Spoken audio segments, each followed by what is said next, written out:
El patriarcado es un juez que nos juzga por nacer.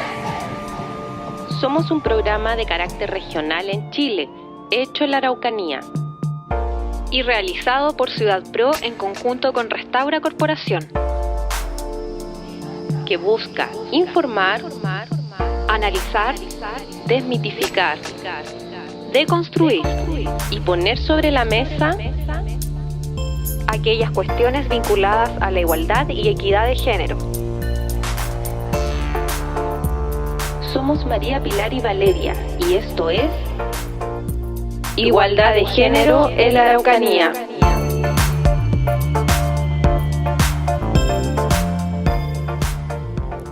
Sean bienvenidas y bienvenidos a un nuevo capítulo de Igualdad de Género en la Araucanía. Hola a todos, hoy día hablaremos de la migración con cara de mujer. Para comenzar, les invitamos a recordar el siguiente caso. Así es, a la gente que nos ve y nos escucha en la casa y que son de Chile, quizás recuerdan el nombre de Joanne Florville. El caso, María Pilar, de esta joven madre haitiana de 28 años que estremeció a la opinión pública por ser acusada de abandonar a su hija en el programa de promoción y prevención comunitaria de la comuna de Los Prados, en la región metropolitana. Recordará la gente también que precisamente fue muy acusada, fue muy cuestionada y fue discriminada también por esta acción, que resultó no ser tan así. Resultó que no había abandonado a su hija por querer, sino que buscando ayuda la dejó encargada con un guardia, ya que Joanne, hay que recordar que no hablaba muy bien el español, y sin embargo el guardia interpretó esa acción como el abandono de la menor. Finalmente, Joanne fue llevada a la comisaría, fue denunciada y sin leerle tampoco los derechos ni la información de por qué estaba siendo juzgada por la justicia. Se mencionó en realidad de que Joanne se había autoinfligido lesiones dentro del calabozo de la comisaría. Sin embargo, al parecer se constató de que efectivamente ella fue golpeada por las fuerzas policiales. Y finalmente, luego de 4 días en coma aproximadamente, Joanne fallece en la posta central. Y mientras su hija estaba en la custodia del Sename.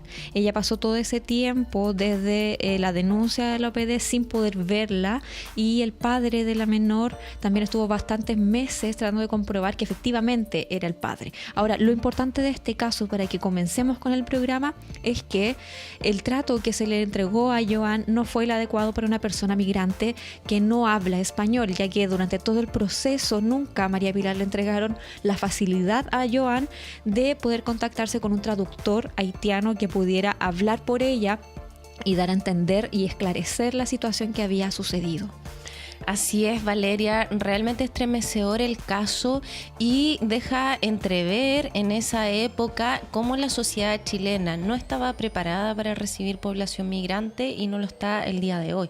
O sea, lo impactante del caso es que no fue una persona que actuó discriminando a Joanne, sino que fue todo un sistema, fue la opinión pública, fueron los periodistas, fueron los carabineros, ¿cierto? Y todos los funcionarios del hospital y de todos los organismos donde pasó Joanne, y nadie le proporcionó un traductor, o sea, base de la comunicación y de un proceso judicial transparente. Entonces, bueno, uno se preguntará a estas alturas por qué migran las personas, por qué transitan por el mundo y se ven también un poco expuestos a estas situaciones o se exponen a llegar a países, digamos, con miradas desiguales. Bueno, la migración es un fenómeno histórico y que sigue sumando hoy día en nuestro país, ¿cierto? Y se da principalmente por las guerras, por la violencia sexual, el narcotráfico, la desigualdad social, económica, de oportunidades, ¿cierto? Y por supuesto la pobreza. Entonces todos esos fenómenos involucran el hecho de la necesidad de las personas, de generar la necesidad de las personas en migrar hacia otros países. Y hoy día, por supuesto, en nuestro país el foco de la migración a nivel latinoamericano. Así es, porque si nos ponemos en el contexto de que las mujeres ya somos discriminadas y ya hemos sido violentadas, ser mujer inmigrante es mucho más preocupante y tendiente a una mayor vulneración por parte del sistema y de las personas.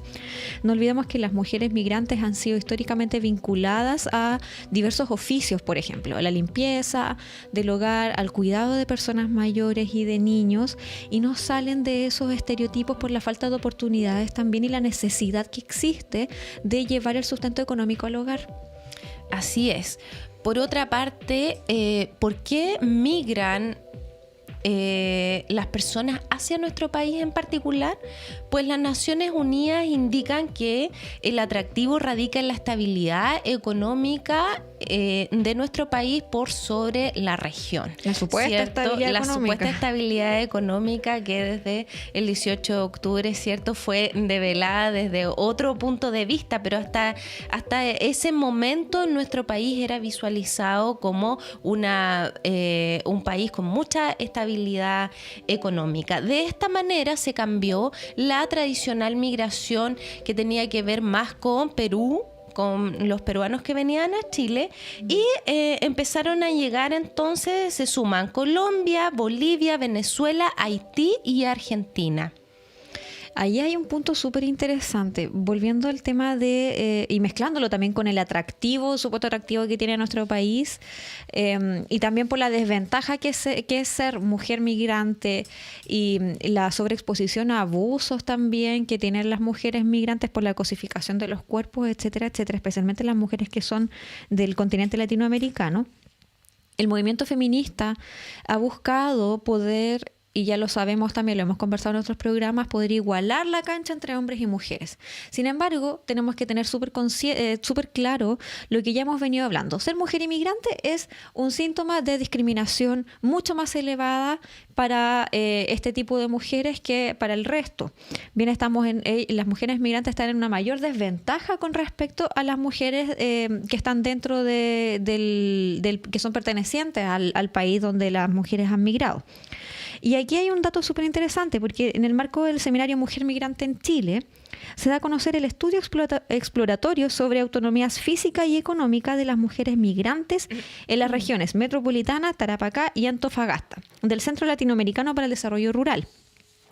Y ahí hablaban, como tú muy bien mencionabas, Pilar, sobre las motivaciones que tienen las personas para poder migrar. Y ahí es importante volver a rescatar cuáles son, porque no solamente radica en este supuesto atractivo económico que tiene Chile, sino que también por la necesidad de las mujeres de escapar de las realidades de violencia que viven en sus países, ¿ya? Donde son maltratadas, donde son violentadas, donde son abusadas, donde incluso también son explotadas dependiendo de los sistemas económicos de cada país. Bien, otra de las razones que menciona este estudio es para poder trabajar y asegurar las condiciones de vida óptimas para sus familias, lo cual igual tiende a viajar con una cierta ilusión de poder mejorar esa condición, y también por el contexto económico y político de los países, que sabemos que hay muchas potencias latinoamericanas, por ejemplo, que están económicamente muy bajas, y las personas deciden entonces migrar a otras economías más estables para poder desarrollarse. Y eso se le llama migración forzada o la urgencia de refugio. Así es. Bueno, ¿y qué es lo que está pasando en nuestro país en términos migratorios? Les cuento que las cifras hablan por sí solas. En Chile, a partir del censo de 1992, indica que un 49,2% del total de los migrantes eran mujeres, ¿ya? O sea, la migración con cara de mujer. Exacto. En el 2010, el Departamento de Extranjería y Migración dio a conocer que eran 52,2%, y para el 2013 la CACENT evidenció que la cifra aumentó al 55,1%. de mujeres, mientras la Organización Internacional del Trabajo, la OIT, cifró en 52,6% las mujeres migrantes en Chile. O sea, son población en mayoría las mujeres por sobre los hombres migrantes. Exactamente, y ahí tal como dice la socióloga María Emilia Tillux en el libro Racismo en Chile, la piel como marca de la inmigración, ser mujer indígena, de piel oscura, migrante y más encima pobre es una cuádruple condición para ser excluida de los sistemas, para ser relegada a ciertos oficios, como un mensaje también de la gente, del entorno que es natural, por lo menos, por así decirlo, de las regiones, de decir, hey, tú estás relegada a este espacio y no vas a salir de ahí. Bien, es imponerles una forma de comportamiento que está muy estereotipada y que tiende también a la discriminación. Uh-huh. Siguiendo con algunos datos numéricos que nos aclaran un poco la situación, la verdad es que no hay tantos estudios al respecto, entonces más bien los datos que hay hoy día son parte del censo que se realizó el año 2007, el que indica que solo el 1% hay 1% de migrantes en la región de la Araucanía, ¿cierto? 1%. 1%. Entonces esto obviamente no da cuenta de lo que está ocurriendo hoy día. Desde el año 2007 al 2020 hay una expansión en el crecimiento en migración.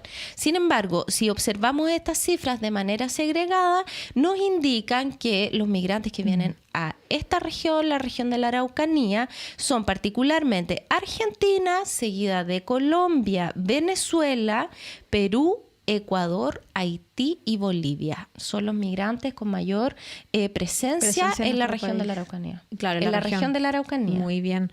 Y ahí hagamos un breve barrido para ir finalizando, María Pilar, sobre la normativa internacional, que es muy interesante también como contexto del tema que vamos a hablar. En el año 1948 se publica la Declaración Universal de los Derechos Humanos, que fue aprobada por la ONU, pero que ha sido un instrumento tan importante que desde allí se han elaborado y puesto en práctica las políticas públicas a nivel mundial de todas las economías. Bien, y la principal consigna de esta declaración es que todos los seres humanos nacen libres e iguales en condiciones e igualdad de derechos, sin excepción de personas. Así es. Es súper decidora la declaración, yo creo que está súper manoseada y todo el mundo dice, ya la declaración de los derechos humanos, las utilizan en algunas instancias, ¿cierto? Uh-huh. Y bastante manoseada. Sin embargo, no nos ponemos a pensar o a leer lo que establece esta convención. No lo leemos a conciencia. No lo leemos a conciencia y de pronto hacemos uso de algunos criterios racistas como vienen a quitarnos el trabajo. Pero ¿qué es lo que dice la Declaración Universal de los Derechos Humanos respecto de esto? Les cuento que primero que nada establece y asegura derechos económicos, políticos, sociales, cívicos y culturales de todas las personas independientes de su sexo, género, raza o condición. O sea que trata de cubrir todas las esferas vitales de desarrollo de la persona. Y un poco para que nos vayamos acercando, solo una pincelada. En el capítulo 1 declara que toda persona tiene derecho a circular libremente y a elegir su residencia en el territorio de un estado. Mira, y en el capítulo 2, María Pilar dice, toda persona tiene derecho a salir de cualquier país, inclusive el suyo, y también a regresar. Y en el artículo 25 de la misma declaración dice que toda persona tiene derecho a un nivel de vida adecuado que le asegure, así como a su familia, la salud, el bienestar y en especial la alimentación, el vestido, la vivienda, la asistencia médica y los servicios sociales necesarios. Y la pregunta entonces que nos hacemos hoy día ¿es Chile un país garante de los derechos de todas las personas, incluyendo a los migrantes? Es una de las interrogantes, ¿cierto?, que vamos a poder conversar hoy día con nuestra entrevistada que viene en unos minutos al estudio. Así que ya regresamos. No se vayan.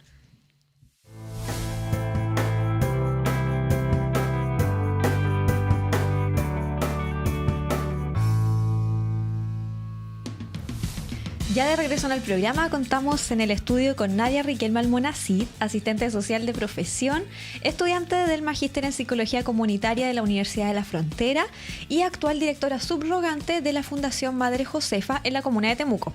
Muy bienvenida, Nadia. Bueno, muchas gracias por la invitación, por invitarme a estar con ustedes y a conversar también de este tema que es tan interesante y tan importante para todas nosotras y para todos nosotros. Muchas Así gracias. Bien, Nadia, y antes de partir con lo que nos convoca hoy día, la temática en particular, me gustaría que nos contaras a nosotros y a todos a quienes nos ven y nos escuchan, ¿qué es la Fundación Madre Josefa? ¿Qué hace? ¿Cuál es su quehacer en la región? Bueno, la Fundación Madre Josefa es una fundación que trabaja con personas migrantes, con mujeres, hombres, familias y niños migrantes.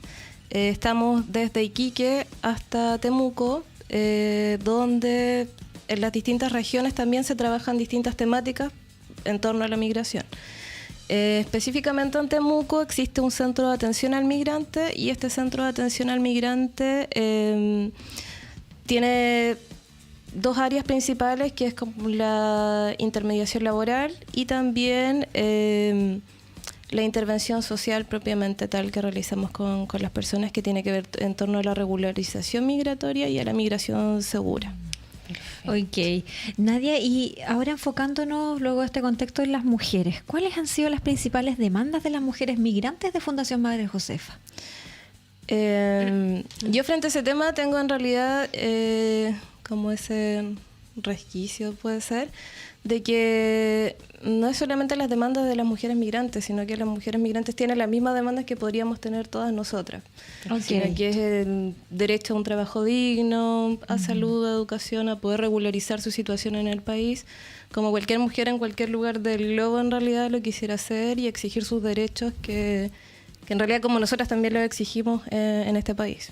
Uh-huh. Sin embargo, pese a que ellas tienen las mismas necesidades que cualquiera mujer, como dices tú, del planeta, al llegar a un espacio territorial distinto no tienen los mismos derechos, sobre todo en países como el nuestro, ¿cierto? Hay otros países que tienen derechos garantizados para migrantes, sin embargo, nosotros pensamos que sus necesidades hoy día son diferentes porque el acceso a derechos es diferente. Sí, yo creo que es por la carga en realidad que le otorga el lugar al cual llegan. La mochila se les hace más pesada dependiendo del lugar y dependiendo también de cómo esos derechos que deberíamos tener todas y todos en realidad son para algunos contemplados y para otras personas no.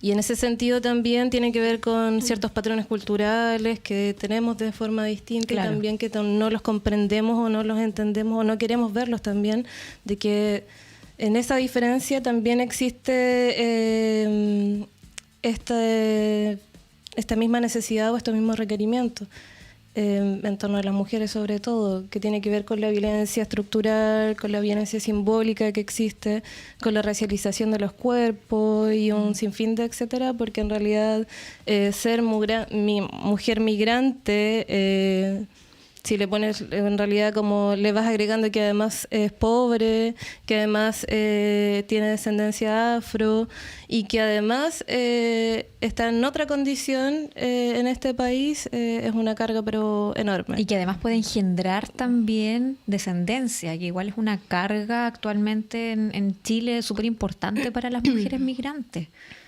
Sí, y claro, en ese sentido yo creo que son demandas distintas, pero no dejan de ser también demandas a las cuales nosotros tenemos o teníamos hace muy poco tiempo, o que han ido evolucionando y mejorando, pero en realidad parece que solo cuentan para las mujeres chilenas y no para las mujeres migrantes, o que se determina también de mujeres chilenas, migrantes y extranjeras. Entonces esa diferenciación hace que no sepamos para qué son los derechos en realidad, si es para esta, o en realidad para estas son menos.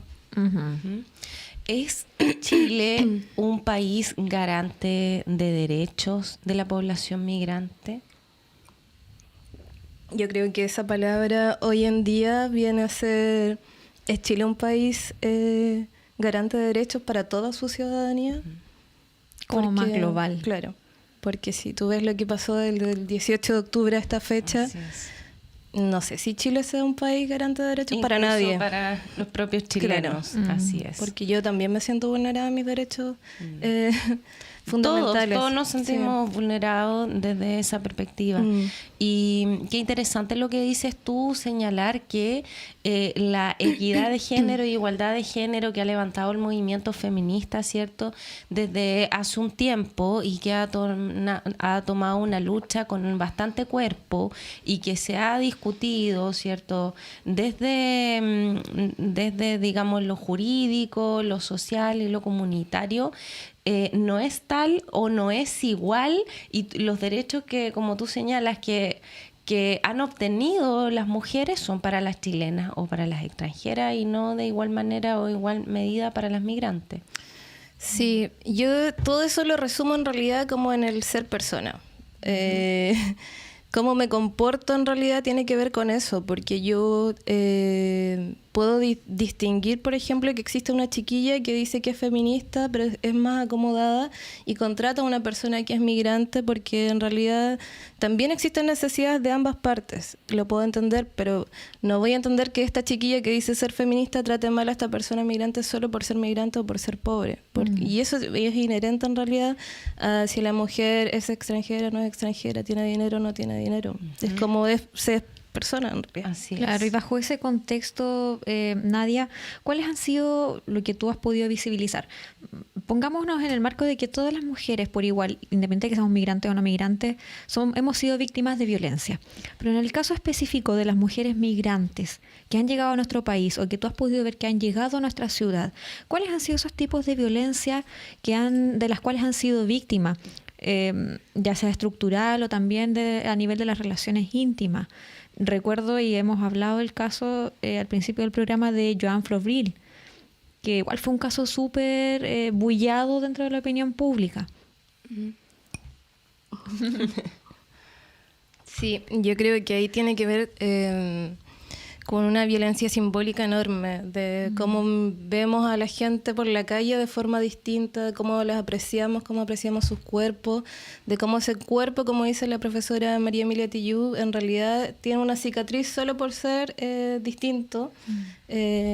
Y así no solamente se va creando con la mujer migrante, sino con otros cuerpos que son distintos de las mujeres mapuche o de las mujeres, no sé, aymaras por el norte, etcétera. Eso es lo distinto para mucha gente y en realidad es muy cotidiano. Y pasa mucho con las mujeres migrantes porque, claro, existen diferencias entre nosotras y es obvio, el mundo es así, pero no toda la gente lo comprende así, que es una cuestión muy cotidiana. Y eso de cómo utilizamos o cosificamos los cuerpos de las mujeres migrantes también, yo creo que es una violencia enorme, de cómo en realidad las mujeres migrantes sirven para un trabajo, para otro no, o se catalogan a todas con un estigma de, ya, si es, no sé, de cierto país, viene a este país a trabajar, no sé, Claro. de prostituta. Si es de este otro país, viene a hacer labores de aseo. Como que las clasificamos. Se clasifica, se cosifica, se utiliza en realidad como este cuerpo, no como una persona, sino como un objeto, en realidad. Y eso yo creo que es la primera violencia que ejercemos como chilenas, como chilenos, en realidad. Y luego ya se desprenden otra serie de violencias también que se generan en lo más íntimo y que tiene que ver también con patrones culturales. Cuando hablamos de la feminización de la migración también tiene que ver con que, por ejemplo, esos derechos que hemos obtenido, que son mínimos en este país como mujeres, en otros países no los tienen. Entonces muchas también escapan de eso para así obtener esos derechos en el país receptor o donde van a llegar. Y no sé, pues tradiciones familiares también, etcétera. Entonces tiene que ver también con eso, no solo con el buscar trabajo, sino también con tener una mejor vida, desarrollarse de otra forma, descubrir otras formas de vivir, etcétera. Y Nadia, en esta violencia simbólica que tú señalabas, que la verdad es que yo puedo decir que como chilenos somos muy buenos para para mirar extraño, el pelambre que le llamamos nosotros, que es hablar a las espaldas de otro, ¿verdad?